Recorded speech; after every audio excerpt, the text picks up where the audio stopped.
Yeah, I think Conor McGregor is going to be dangerous everywhere. You know what I mean? I mean, I don't know if you guys see that freaking stupid ass stat, but Conor has like 5 takedowns and 4 of them is me.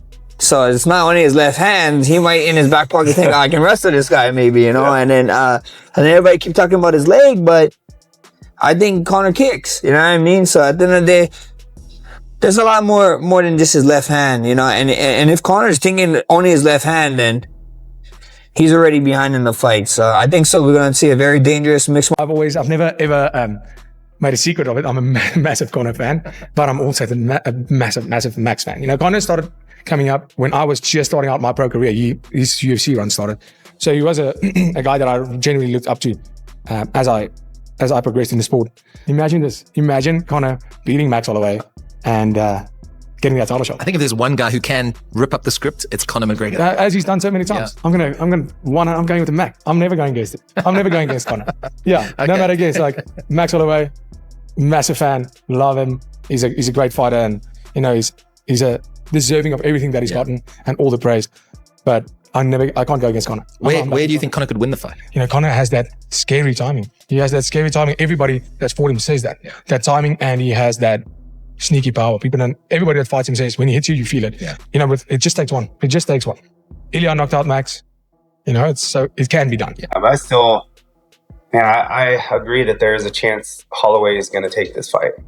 Yeah. Who? If I put you on the spot, who would you pick and how? Max. Yeah. Max. I think so. Yeah.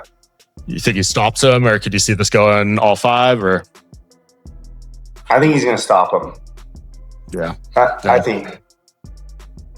So. Yeah, and then it opens up all sorts of interesting opportunities. Like both of them are talking about Gaethje at 55. You know, Islam at welterweight. So who knows? Like there could be a lot of fun stuff. But I think the big thing is, you know, Conor has 1 fight left on the UFC contract after this, and I think he really wants to fight for BKFC at some point. Which nice. I would like to see Conor in BKFC. I think that's his world. I think he'd shine there. Short rounds. You got, you know, heavy punches. The tricky part with BKFC is, which I think will be fine for him, is just such a tight circle. You know, it's going to be tough for a lot of footwork.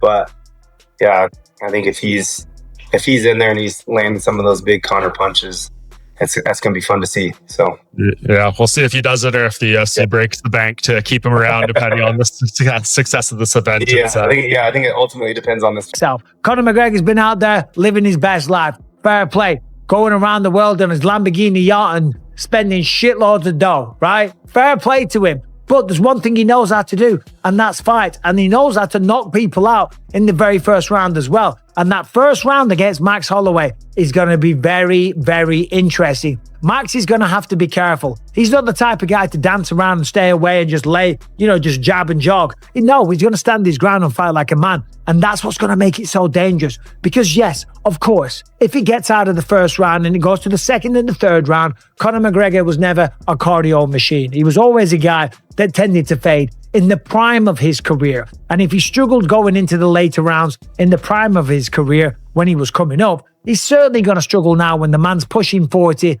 and he hasn't fought in 5 years. Has he trained hard for this fight? Of course he has, 100%. Has he pushed himself harder than what he was doing in 2013, 14, 15? I don't know. I don't know if that's even possible when you have accumulated all the wealth, when you've knocked it out the park, when you've conquered the game already. Do you still have to train quite as hard, right? Because if he has done, then maybe. But even when he was, because he had to have been back in the day, he still got tired the longer the fight. 25-minute fight. 155 versus 170.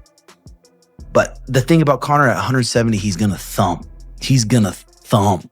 His punches are going to be heavy and hard. So Max is going to have to be very, very alert early on. That first 10 minutes of that fight, Max cannot sit there and exchange with him.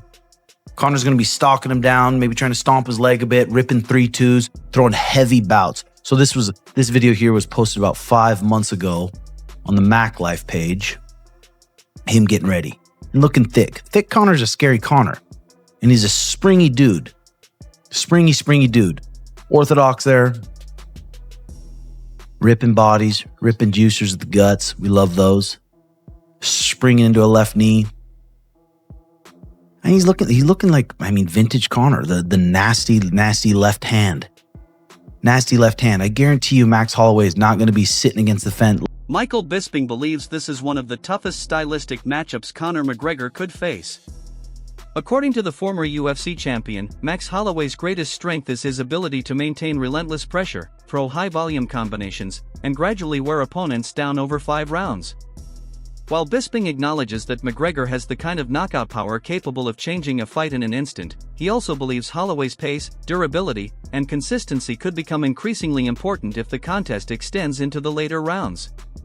In his view, the longer the fight lasts, the more it may favor Holloway's style.